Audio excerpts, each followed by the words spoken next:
welcome to Citizens Forum. Today is March 28th, 2018. And on our first segment today, we have, we're going to be talking about food banks. In particular, we're going to be talking about the food bank at St. John the Divine here in Victoria. And I have with us here today Peggy Wilmot. She's the coordinator of the food bank here in Victoria, as well as Joel Hefty, who is a volunteer. Welcome to the show, folks. Thank you. So, first of all, I know you're going to be having a fundraiser coming up pretty soon. I think we should talk about that. When's that fundraiser going to happen and what's it all about? Well, we're really excited because we're having a benefit concert with the Victoria Soul Gospel Choir, and it's going to be on May the 12th, the night before Mother's Day. Okay. Yeah. Easy to remember.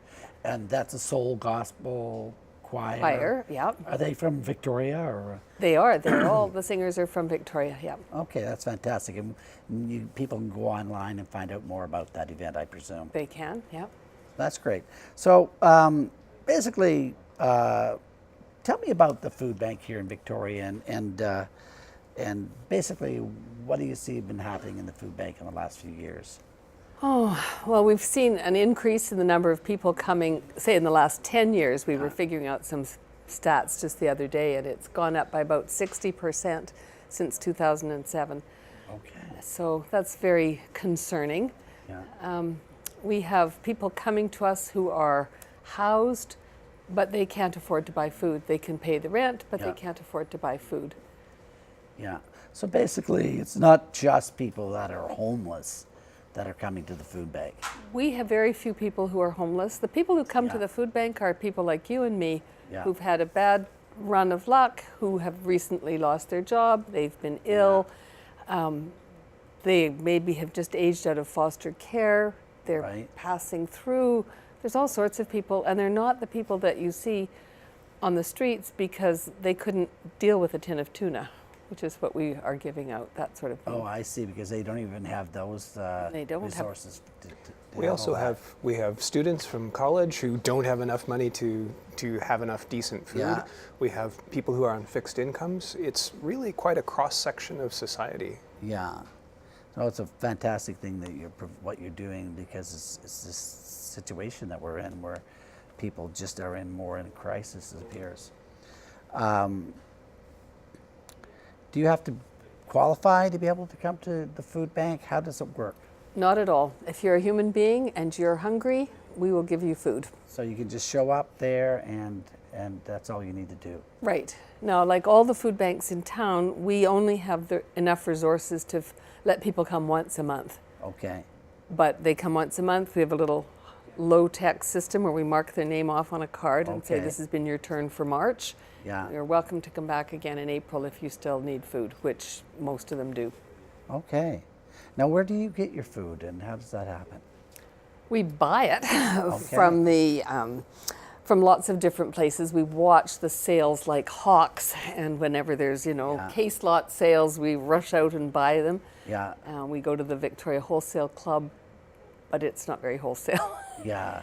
We watch the prices very carefully. So so basically you just purchase it and then bring it there and distribute it. That's the non-perishables. Yeah. Can I tell you about something else Oh, wonderful? yes. Okay. We're now a member of something called the Food Share Network.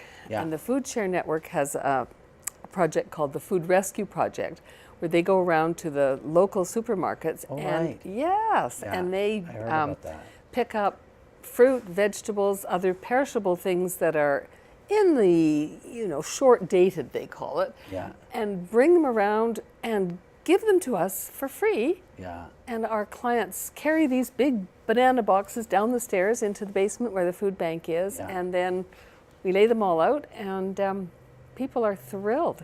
Well, it's great that food is got brought to some use too. Yeah, it's much healthier. We also have bakeries that donate their yesterday's bread. We have great bakery participants who are part of our program. So that is something else to put out to the community, that people that are, are handling food and selling food, that there's a good place you could bring food that is not, that still has some value for people to eat and it doesn't go to waste. Right. You know. Network. So how many people are you serving right now? Do you know, like on average, from month to month, how many people are coming and going? Last year it was 4,000 visits. Okay. Month to month, it's between 50 and 80 each week. Yeah. So 50 to 80 each time, twice a week. Oh, So I see. from 300 to 500 in a given month, typically. Okay. And they're usually people that are just living in the Victoria region within say, bus or walking distance. yes, yeah, Well, that's quite a few people. it is. Now, I mean, this is all coming down to the question about, you know, why do we need food banks? And, you know, I remember when there weren't food banks when I was a kid, as far as I can remember. I might have been unaware of it. I think in the 80s and the 90s, we saw more and more happening everywhere. And now it seems to be just a regular thing. Now, why do you think that's come about that way? Well, Is that Go too ahead. tough a question St. to ask? John's, the food bank at St. John's started in, what, 1995, roughly? Yeah. And it was begun to meet a need that that arose because of significant cuts in government services. Yeah. And what was originally called the Emergency Food Service, intended to run just for a short period of time, Yeah. is now the food bank at St. John's. So that need has not been addressed by other means. And so we are continuing Yeah. to do the work that we can. So, you know, it seems that we are getting wealthier and wealthier. There seems to be a lot of rich people around. So it's getting more startling. You know, when I traveled in Latin America or Central America, you see huge disparities just side by side. And that looked very strange to me when I was there. But now we're getting a little more used to seeing those disparities. I don't think it's a good trend. You're probably thinking that you would like to see more government funding and more support for people who are in these sort of situations. So, One of the things that's interesting about the food bank at St. John's is because it is partly funded by the church and partly through small business donations, sponsors of the organization through the Food Share Network. We also have zero overhead cost. Yeah. So it's really very much a non-governmental solution Yeah. that for now is helping to meet the need. and it's very efficient. I mean, as your government Due to gets its involved. volunteers, we have some great volunteers. we have 70 volunteers Wow. from about half from St. John's and the Yeah. other half just from the wider community who like the way we do it. Yeah. We let people choose, which is quite unique. Yeah. When they come in, we'll say, this is what we have in the cupboard today, and let me help you choose. You can have 15 items. Okay. And they think, I don't have to have tuna? Yay! Yeah. So it's really nice. Yeah. But it's still not right. No, and you could always use more volunteers, I presume. If people wanted to help out with this, they could contact you. And, Absolutely. you know, There are two, sorry, I'll put Yeah. in a plug for the volunteers. Sure. There are two different sets of volunteers, those who set up and prepare the food so that when we arrive to distribute, the shelves are stocked. It's kind of a miracle every time I walk in to be a crew member on the distribution side, that everything is restocked every time. And there are groups of people who work on that behind the scenes. And then those who deal at the front lines with the clients themselves. yeah, you know, it's something that we're seeing less and less of in a lot of trends is people just being able to find the time to volunteer because they themselves are stressed and and there's more and more demands on us, it seems, in our everyday lives. So it's great to see that people are still showing up and still taking care, you know. So what would we have to see here? I mean, I know we shouldn't be making a big push for the government to increase funding, but nevertheless, it does seem that way to me that when there's always going to be a certain amount of people in crisis, and we just don't seem to have that mechanism that's there where people just can automatically get funding and things of that nature. Do you think that is a good way to go? I think it's too bad that we're suspicious of people who need help, and we set up all sorts of barriers to them getting help because we're afraid that somebody's going to cheat us. Yeah. And so I do think we need a better way that we can determine that who's worthy of being helped, and it's anyone who's hungry. We have a Yeah. right, humans have a right to food. Yeah. At least that's how I see it. And we're not doing a very good job. We're doing the best we can at St. John's, but that's not enough food to last anybody for a month, let alone a week in some cases. Yeah. So we do need, as a society, I think we need to figure out better ways of looking after each other. No, exactly. So tell us a little bit more about your fundraiser that's going to be happening. What is the date it's going to be happening on again? May the 12th, it's the Saturday night before Mother's Day. That's the easy way one Yep. to remember that. Yeah, and it starts at 7:30. Yeah. It's in St. John's, in the church itself, so Okay. there's lots of seating. Yeah. And the choir will be there with their instruments and their dancing and singing, and it's going to be a lively, wonderful affair.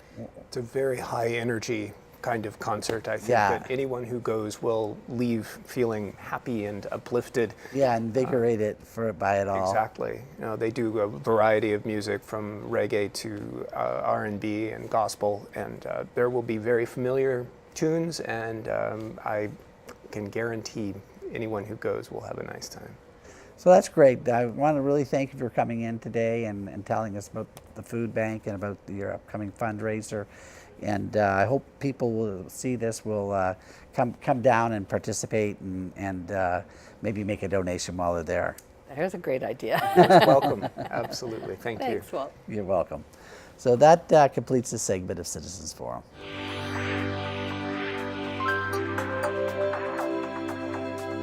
Welcome back. It's segment 2. It's Wednesday, March the 28th. I'd like to just thank our volunteer crew and the Shaw staff that makes this program happen every couple of weeks. My guest in this segment is John Farquharson. We're going to be talking about the Blue Bridge and other local stuff. But John, you wanted to start by saying a few words about Elizabeth May, who was arrested at the Kinder Morgan pipeline blockade a few days ago. Yeah, well, my take is we pay her, I contribute, you contribute to her $170,000 a year salary. And she skipped work in Ottawa to take up an opportunity for a photo op arrest in Burnaby. That sort of made me cranky, skipping work like that. And then the other thing is that she said that she felt that what she did was to get arrested. She felt that what she did was right in her heart.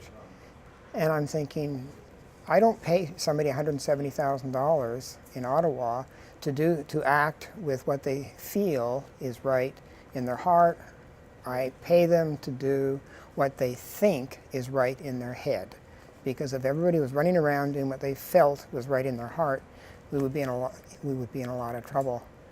And the other thing, she spoke about, she was doing her bit for reconciliation with, Indigenous people. And, I think that as a white MP, she should have acknowledged that the majority of First Nations whose land the project actually crosses in terms of right-of-way, both marine and on land, the majority of them have signed economic benefit agreements with. I'll just jump in on that one, because my understanding of those packages is Kinder Morgan is basically saying, look, we're going ahead. You can't stop us. Nobody's going to stop us. So if you want to get anything out of this, sign these agreements. So people sign the agreements maybe just because they want to get the money, but it doesn't mean they support the insanity of the pipeline. And I will also disagree with you about Elizabeth May. Mm-hmm. I'm very happy that she did what she did. A lot of people are, a lot of people aren't, but just for the record. Yeah, I wasn't in on the negotiations of the mutual benefit agreements. I have no idea. All I know is that all I think is that she should have at least acknowledged that her approach to reconciliation is different than many First Nations have elected to follow. Yeah. So that and also she said that the majority, British Columbians were overwhelmingly opposed to the pipeline, and yet the person that she got arrested with, in the NDP from Burnaby, I can't remember his name right now, he had just commissioned a Insights West poll to actually, find out how many were opposed and in favor. And it turns out that 48% of British Columbians who were interviewed were in favor, and 46% were opposed. So she got that a little bit, Yeah, backwards. so you said that the NDP commissioned the poll? The NDP rep from New Democrat MP Kennedy Stewart, who I think he's the MP for Burnaby. Burnaby, right? He commissioned the Insights West survey that found that 48% of respondents support the project and 44% oppose it, right? Whereas Elizabeth May said the project does not have the permission of British Columbians. So factually, she would seem to be, incorrect. I'll say this about polling is that we live, I think, in a corporate petro-state, and the the petro-state controls and owns the media. Okay. So if people, I think, had access to more honest information than what they normally get from the corporate-owned media, a lot more people would oppose this pipeline. Yeah. That's just what I think. I'm just saying what this particular one survey from Insights West commissioned by her fellow arrestee in Burnaby.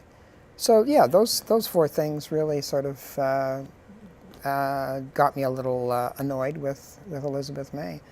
Now, I'd just like to say that I think John and I want a very similar things in terms of a better society, good community, and all of that. And yet we really disagree about how to get there. And this is just one more example of it, but such Okay, is life. well, let's see if we can have greater agreement on the bridge. So the bridge opens on March 31st, which is So when people see this, the bridge will already have opened or not? already have opened, yeah. And my question, what I wonder about is what its legacy will be in terms of, infrastructure projects. Like there's the bridge, but we've got, 3 or 4 on the runway. We've got the sewage on the runway. Granted, it's a CRD project. We have a new fire hall on the runway. We have the Crystal Pool on the runway. So these are all infrastructure projects that are going to cost a lot of money. And my concern would be that there wasn't quite enough learned from the Blue Bridge to make sure that basically the Blue Bridge, never, that kind of situation never happens again, because what we were promised and what we got are wildly divergent in terms of what it was going to be, how much it was going to cost, everything. Can you just go into a bit Well, of I mean, because I think you're absolutely right. okay, let's start with cost. It was going to cost every Victorian, let's say there's 80,000 folks in Victoria, so it was going to cost each Victorian in the neighborhood of $500. So 40 million was the original. Well, what happens is, I know, but there was a federal contribution, right? The trick is, the federal contribution was based on the initial cost. Oh. Okay? Once you get into cost overruns, we're on our own. So since we're picking up all the cost overruns because the federal contribution was fixed, that's it. If it costs any more, sorry. So we were originally going to be charged basically, it was going to cost each Victorian about $500, and now we're pushing $1,000 at last count. So that's, it costs A us lot of money. Well, think of a family of 4. That's $4,000 for this, supposed, iconic bridge. Completely unneeded, completely unnecessary. $4,000 down the drain. Well, I don't want to go, we could go back that far, but hey, that's water under the bridge, so to say, right? Just go with what we were promised in terms of costs. It was going to be, the navigation channel was going to be 47 meters wide, it's only 40 meters wide. It was going to be finished over 2 years ago, and now it's 2 and change in terms of being late. It was going to be an iconic bridge. It wasn't going to be a bridge. It was going to be beautiful. It was going to be a work of art. It wasn't going to have big, ugly bolt-on patches on the on the iconic feature, which are the rings.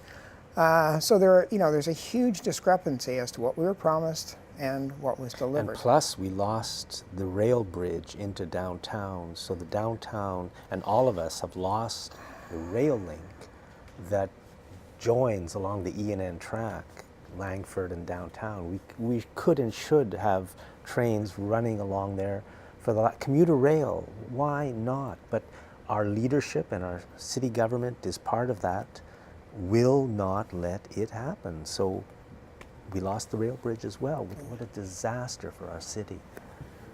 And they've learned nothing. Well, that's my question. How much have they learned? Now, I look at the Crystal Pool proposal, and I have some questions about how it's unfolding, but then along came the new fire hall, and the fire hall is going to be a joint effort with some private sector companies. It's going to be mixed use. My understanding is the fire hall is going to be on the first floor, and there's going to be residential and some commercial and whatnot. The trick is there's going to be a number of private sector companies that have skin in the game. So knowing that gives me great confidence that it's not going to end up costing us twice as much like the bridge did. I would suspect it'll be basically on time and on budget, given the private sector involvement. I wish there was more of that in the Crystal Pool proposal, but wait and see on that. Although we can say that it was the private sector involvement with the bridge that created all the disasters one after the other. It was a private sector built bridge, and what a nightmare they've made of that. Well, fair enough, but the difference in terms of the fire hall is that they're a partner. Like I say, they have an investment in the final product. Yeah, I hope it works out. Well, you wanted to talk about Focus magazine? Well, so David Broadland, Focus magazine, has been raising some questions about the bridge in terms of some of the same questions I've been raising, but his more recently he's been raising questions all the way along. He's followed the file since it began, raising very, very good questions, I think. And more recently, he asked the question of how do we end up with this iconic work of art bridge with ugly bolt-on patches on the signature feature, which is the rings. And so we asked those questions in a couple of last months, or the last publication just at the end of the last year. And he had some questions that he would like answered, and they were sort of directed towards the mayor. And the mayor said basically that she trusted every media outlet in town, CBC, CFAX, Times Colonist, Victoria News. She trusted all of them, but she didn't trust Focus magazine and David Broadland. And who happen to be the only ones who are telling the truth about what's really going on with the Blue Bridge. Well, they drill down. They're the only ones who really, as far as I can see, will do any sort of investigative reporting on it. But it's more than that, because it's true they drill down, but they then find out the information and they report it. Right. But the city's big media, CFAX, CBC, Czech, Times Colonist, Channel 12, nobody picks up on the story. So it's only their small readership and followership that even ever hears the truth, because the rest of the media refuses to report it. Well, on issue after issue with that bridge and many other things. Well, in terms of the truth, the mayor said David had several misstatements and falsehoods in his piece, and David Broadland said, "Oh well, can you tell me where they are? I will look at them, and if I've erred, then I will make the correction, and apologies will be coming your way." But the mayor made that accusation, and yet, as far as I know, she has yet to come forward with identifying at least one inaccuracy in this article. And this article basically went into the bolt-on patches, and it sort of said, well, who at the city knew what, when, about these bolt-on patches? Was there a possibility, 6 months, a year and a half ago, to have actually received a product that didn't require having these bolt-on patches to put on, in Victoria? And these are significant because this bridge is, it works like a Swiss watch, sort of. Well, and it doesn't look like one. When you start putting reinforcements on at the last minute, yeah, like you, I sort of grimaced. Is this good? So David, as I think a good journalist, raised these questions, asked a lot of questions, and in response, she said, "I don't trust you." And then the mayor gave her 4 criteria for a trusting relationship with any of the media, right? And one of her one criterion was, good journalism. Okay, what's good journalism? For me, good journalism is, what they say is the truth. What they say, it's all factually correct. So if she doesn't think he's a good journalist, then she should say, well, here's where you've erred. In fact, he hasn't done that. Has there been one word of criticism aimed at Lisa Helps from anywhere in the city's media? That's a good that? question. I haven't heard any. I don't know. But the other, another You're criterion. just celebrating the bridge. Hey, Jack, it's a time for celebration, not for politicking. Yeah, Okay. yeah. But the You've got 30 seconds left. So 30 seconds, okay. Well, like I say, there was a number of criteria that she had for, a good relationship with media, and I guess David didn't satisfy any of them, which is unfortunate. John, thank you very much. Big problems with city government right across this country. We've got to fix it up so that it at least begins to represent what people want. Is that too much to ask? At the moment, yes. Thanks for watching this segment of Citizens Forum.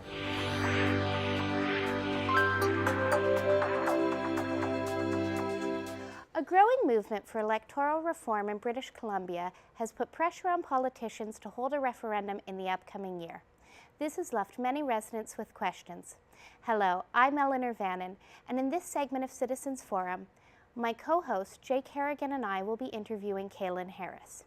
Kaylin Harris is with Fair Vote Victoria's chapter on the media team and communications team. We will be interviewing Kaylin about some of the questions that frequently arise when the discussion of proportional representation comes up in conversation. Fair Vote Victoria is a multi-partisan organization advocating for proportional representation.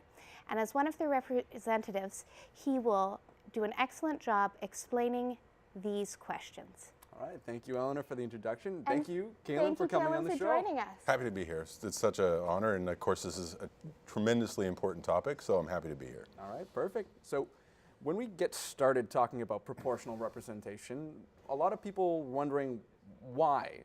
So why are you dissatisfied with our current electoral system, and what makes you want to move to something different? Well, it's a great question. I think the question is fairly easily answered, but unfortunately there's not one thing that you can kind of just hammer home and say this is it, right? Certainly fairness is the big one. It's why Fair Vote Canada is called what it is and Fair Voting BC is what it is because there is a lack of inherent fairness in the current system. But the other side of that, and which is I think what feeds into this understanding of fairness, is the first past the post actually creates a bit of a toxic political environment. And I mean that in such a way that you have voters who are forced to vote against the current status quo or whatever's in power, right?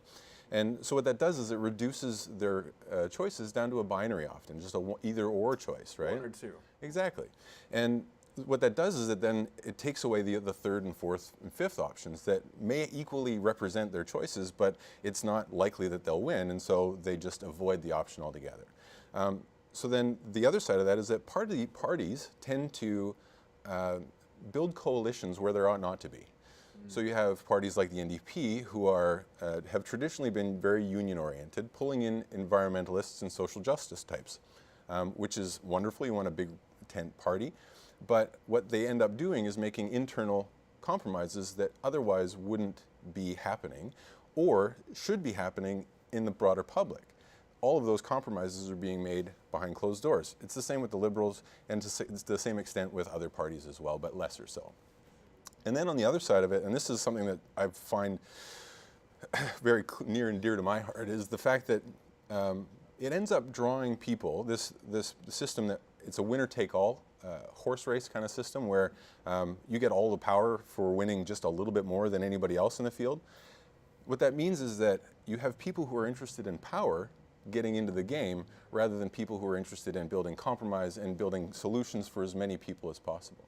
There's a lack of collaboration, you're saying? Exactly. Oh, okay. Okay, that's good to know. So those are the kind of the two key aspects, is that we create a toxic environment from first past the post in politics, from the party to the voter to the politician, and then also it's just not fair. There are literally millions of people across this country, and certainly hundreds of thousands in British Columbia, whose vote literally counts for nothing. And I mean, as a democracy-loving Canadian, that's just not okay.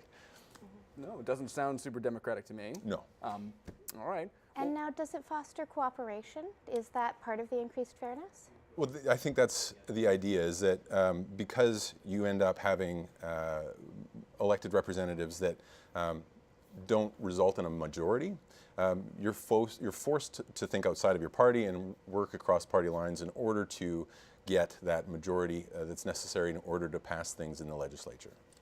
Okay. Well, thank you for that.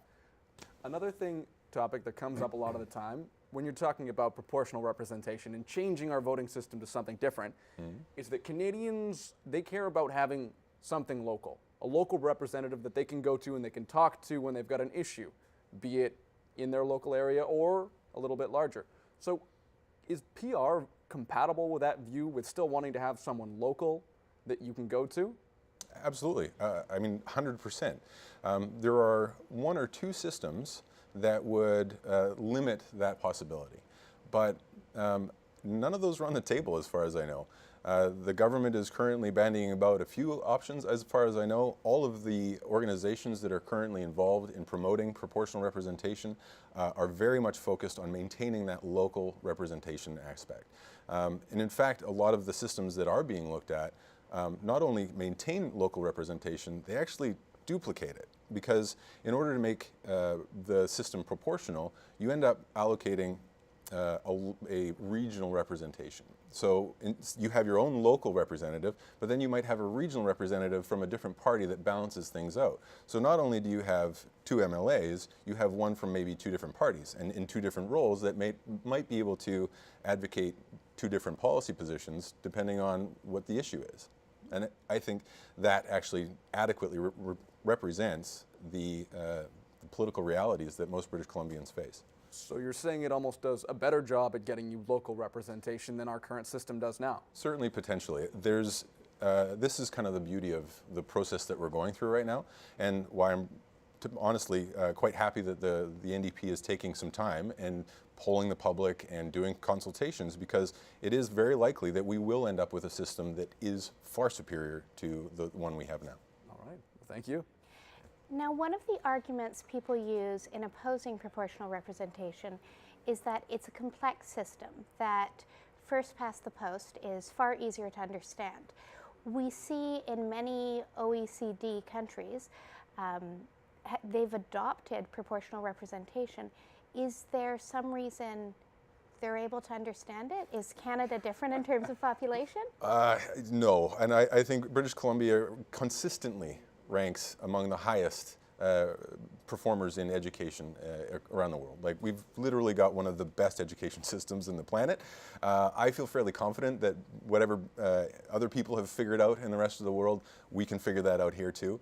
I have to ask a question of those who are proposing that British Columbians aren't smart enough to understand a change in system. I have to question their motives. Clearly, they have a vested interest in the status quo, and they don't think that people should be trusted with a system that essentially equates a vote to a representative to power. And it doesn't make any sense to be questioning people's intelligence over what amounts to counting after you've made your X on the ballot. So it's more so a matter of education. I think education is going to play a big part of it. That being said, I know that we're not going to have the ability to reach every British Columbian. So I think making a system that is very simple with a ballot that is easy to understand should be a high priority for this government. And certainly Fair Vote Canada and the other proponent organizations are doing just that. They are advocating for a very simple, very clean, very organized ballot so that the majority of British Columbians have access to their democratic right, which is to vote. Oh, That's fair. Well, we have lots of examples to draw on. I mean, over 33 OECD countries around the world use a PR system in one way or another. Absolutely. So you think we've got lots of good examples to pull from? Exactly.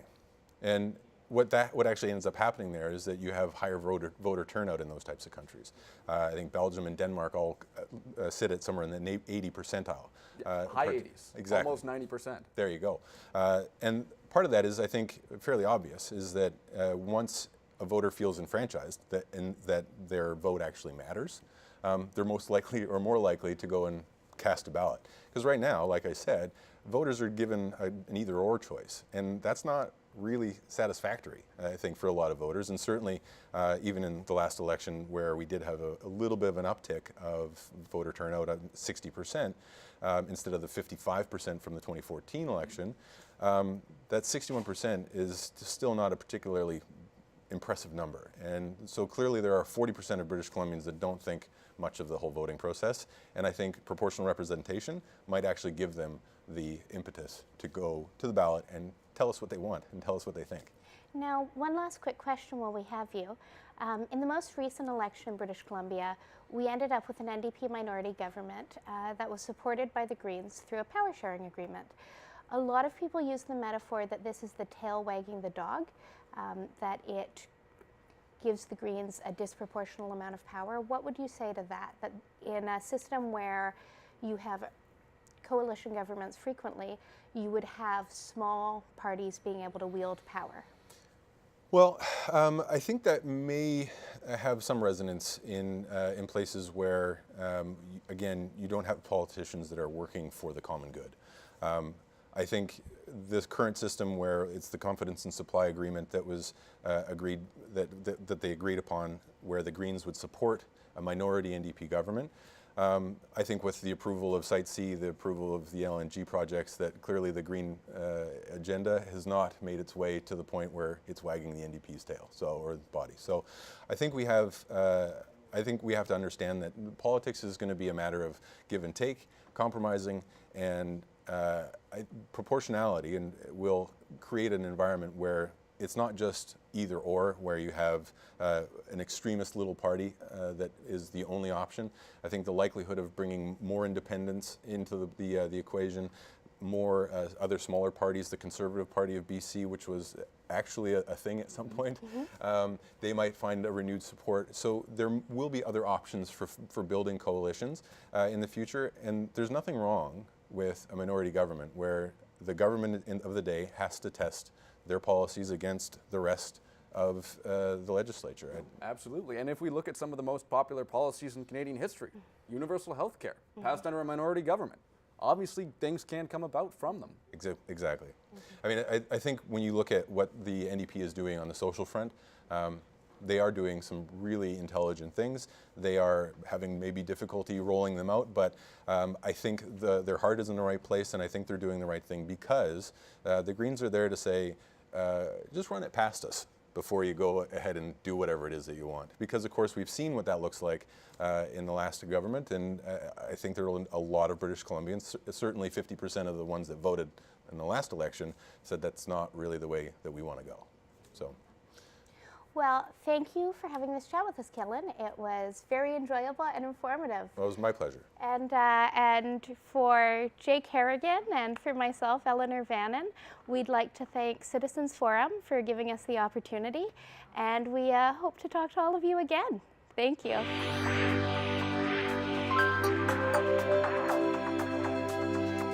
Welcome back to Citizens Forum, and Jack and I are going to have a conversation about a few things that have been happening around the world. But first, I'd just like to mention that we've been told by Shaw that in a couple of months' time, we'll be asked to take a hiatus from our show. And Shaw's in the midst of a big shakeup, and we all know we've seen this happening all across Canada. A lot of staff going, and a lot of shrinking of budgets and things. And we may be falling victim of that shakeup. So just to let you know, we are just down to our last few shows in this for this contract anyway.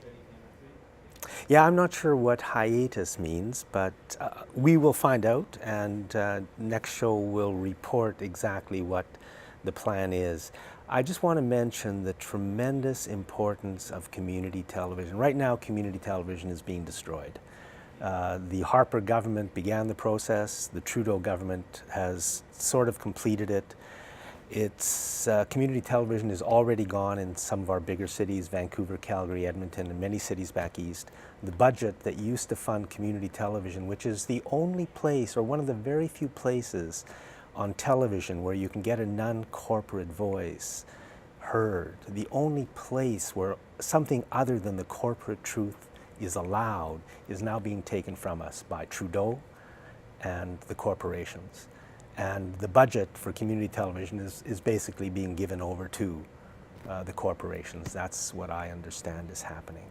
So we'll find out more and let you know. Okay. So I brought in a couple of things that I've read in the Good Old Times columnists in the last couple of weeks. One story I've been following, like everybody, is the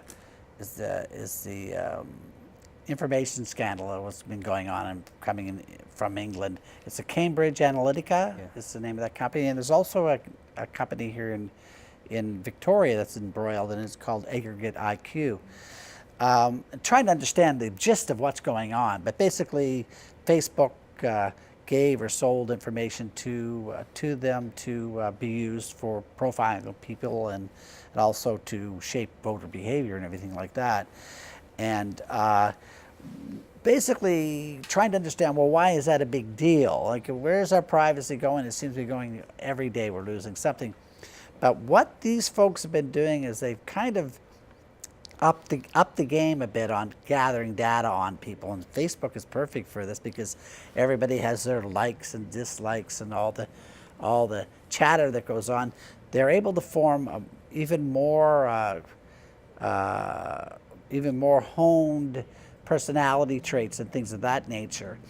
And what's been happening with that, unfortunately, is they've honed in on a lot of people's fears, and then those fears get reinforced as others call the echo chambers online and on Facebook, and just creates a whole lot of negativity. But out of that fear, you can really shape voter behavior.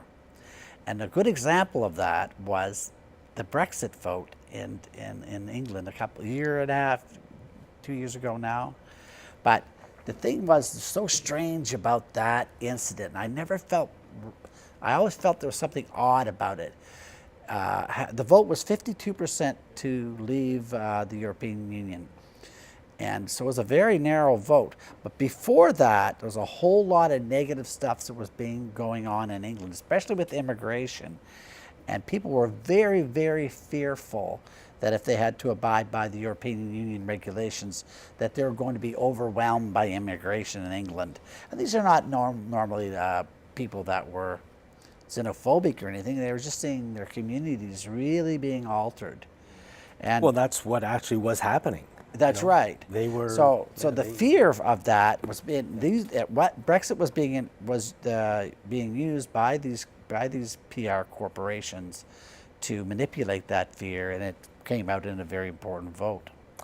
And I think that both sides were because a few months before the vote, which was, as you said, very, very close, the Brexit support was much, much higher. And then the people who wanted to stay in the European Union just laid on the fear. We're going to be bankrupt. Britain is going to be a disaster. We're going to lose everything if you leave. And it came down to being that close. So both sides were using a lot of fear. And it's hard to say what was the best decision. You know, I don't know what that decision was, but I know that that type of information was being used. Very, very intricate information about personalities and about the people that are being voted or were voting, and they were really working on the people's fears. And the biggest manipulator of all, to me, is the corporate media. I mean, who's better at it? They've been doing it for every television station, every radio station, every newspaper. I mean, I used to believe it all. When I was growing up, I believed it all. And it's been a long, long process to start to see just how deep the misinformation is about every important subject. Take climate change, for example. Yeah. I mean, the truth about climate change is we are in big, big, big, big trouble. But if you watch the media, you got no idea about that, right? We're just carrying, right? Drive your cars, there's no fly off, advertise, buy, waste, use. It doesn't. But we are destroying our children's future every day. And we can't seem to change. And the power of the media to manipulate us is one big reason why. Yeah, I remember in the movie Bowling for Columbine, one of my favorite parts was where Michael Moore interviews Marilyn Manson. And he was supposed to be just this totally evil sort of force, and the conservative factions were just hated him. And Michael Moore was talking to him, and his comment was about society. He said, the corporations just want to keep you consuming and keep you afraid. And that's so he pretty well had it down in a couple of phrases how it goes. Now the other thing I brought in, because let's say a little good news is the Remington Company is now registered for bankruptcy, and they're the manufacturers of the AR-15 rifle, the one that was used in several of these mass shootings. The interesting thing in the article was, this is in the Times Colonist, March 27th, just yesterday, was during the Obama regime, gun sales just went crazy in the United States. They sold something like 70 million guns. They have like 250 million registered guns in the United States. So, but during the Obama regime, people were terrified he was going to bring in gun control. So everybody went out and bought weapons. But once he was gone and when Trump arrived, gun sales slumped. Of course, they were all stocked up, but also they were no longer fearful. And Remington is now in financial difficulty. So I would view that as being a positive story. And the other one I brought in was, this is on March 22nd, 2018, and it was a very interesting article that Lisa Helps was involved in. She was commenting on how Facebook has turned into a toxic chamber. That's what she's calling it here in the headline. And it is associated to me with the other story we're talking about with the media or the information manipulation and aggregate IQ and these other information gathering organizations, because she has experienced that in her own life when she's trying to talk about serious issues on Facebook and she's available, and all of a sudden commenters arrive and they're just like a pack of dogs, you know. And we've seen it on so many. Oh, everywhere, yeah. And you don't even want to comment on that, something that's important, spoils because these people are in there just venting. Yeah. And I think those people are also the products of this fear mongering that goes on. The negativity is overwhelming. So they spend their days attacking people online instead of maybe going about and trying to make some real positive change. So Lisa Helps is planning on going off of Facebook.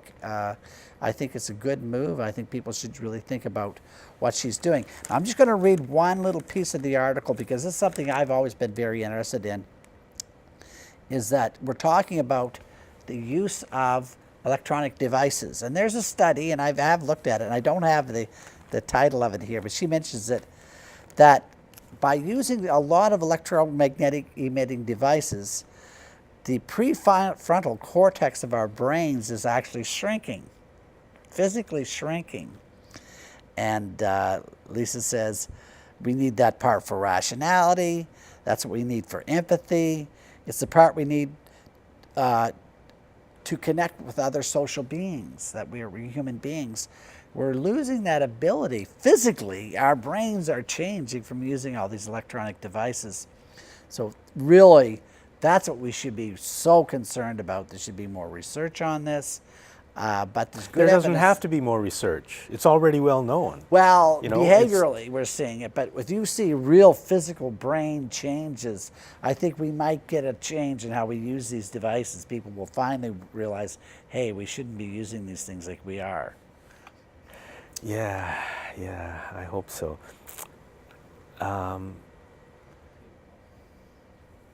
It's just like smoking, really. It's unfortunate the amount of pain and suffering that are going to come from cell phones and the use of that microwave radiation technology, which every time you use your phone goes right through your brain and everybody else. I mean, it's too bad. It's too bad.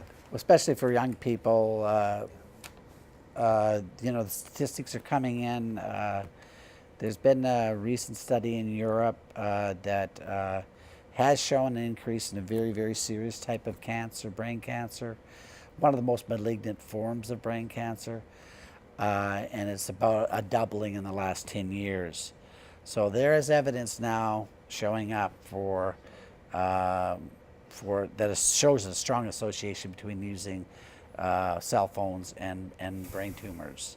So again, Now, it's something we should be concerned in terms of microwave technology, it's being ramped up in all of our communities through something that's called 5G. Is that right? Yeah. Yeah, I know nothing about it, but I know you do know about it. So maybe you can just mention, because I've heard, I think you mentioned a while ago that it's happening in the Brentwood Bay area Well, as yeah, a test, or is it everywhere? Is it in the city? No, I think in this case it's TELUS, and I was part of this because they did contact me, and they were running fiber optic cable in our community.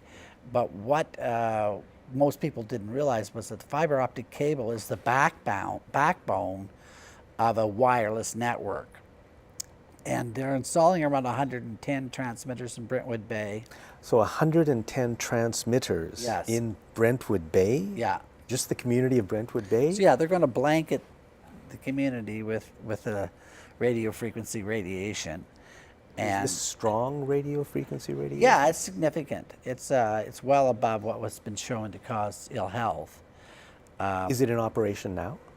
It's just getting up and running. I don't think it's fully operational yet, but this is happening worldwide. And there's no regulations to stop them from doing what they're doing. The government refuses to create regulations to protect the public's health. The public's unaware of the health issues other than what we're telling them. And we're not going to be telling them for much longer. Well, so yeah, it's a serious situation where we're adding more and more radiation. Why do we need 5G? Well, that's fifth that we generation. need. Oh, okay. And that's just a selling technique. You know, it's just the covers next. more. It's just more coverage. It's 100%. Use your cell phone, download movies. Stronger, faster, Wi-Fi. better. It's all tied together. Sounds Yeah. good. I was walking through Beacon Hill Park about 2 weeks ago, and I saw a beautiful sculpture. And on the sculpture, it said it was made by city staff, and it was wonderful. I thought, wow, it's like a little work of art. And where it is, it's a bit south of the big duck pond, and very close to Douglas. So if you're walking by the duck pond and you go to the south end of it and just walk a little bit more south and very close to Douglas, you'll see, I hope you'll see, it's quite hidden, but And it's what's big. it made of? I don't know exactly what it's made of, but it's kind of a reclining figure. Yeah. It looks like it's an old tree that just fell down and got turned into something beautiful, but I don't know what it is exactly. It was wonderful. Oh, that's great. Yeah. We'll finish with proportional representation. We must have proportional representation. Well, those folks that we had today, you know, really made a strong case. And it's so logical. I think the people opposed to proportional representation are ramping up the fear. You know, the fear of change. And of course, the status quo really does serve the corporate interests quite well, let's face it. So they're going to turn on the jets to try to squash this. If we had proportional representation in Canada and in BC, community television would be 5 times as much as what it is, because Yeah. people want it. People want a chance to hear something other than the corporate truth. Everything, a lot of things will change if we can get proportional representation, and I think change for the better. I agree, Jack. So on that note, we're going to wrap up the show for this week, and thanks a lot for watching.